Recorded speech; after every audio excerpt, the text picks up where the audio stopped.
भारत ने अगर जंगबंदी की खिलाफ वर्जी की तो मुंह तोड़ जवाब दिया जाएगा। DGISPR लेफ्टिनेंट जनरल अहमद शरीफ का मोदी को करारा पैगाम। कहा कि जौहरी ताकतों के दरमियान कशीदगी खित्ते को तबाही की तरफ धकेल सकती है। हम जीत का नहीं, खित्ते में अमन का जश्न मना रहे हैं।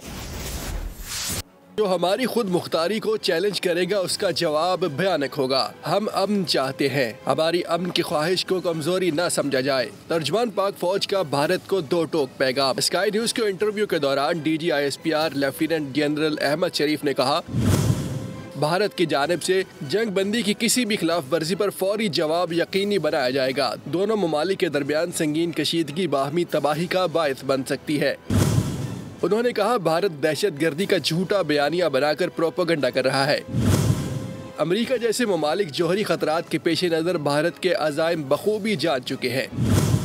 भारत कश्मीर को अंदरूनी मसला करार देकर कश्मीरियों को हिरासा कर रहा है। इस मसले को अक़वाम मुत्तहिदा की सलामती कौंसिल की करारदादों के मुताबिक हल किया जाना चाहिए। स्काई न्यूज़ के मुताबिक भारत नाराज है कि अमेरिका इस बहरान के दौरान मसला कश्मीर को उजागर कर रहा है।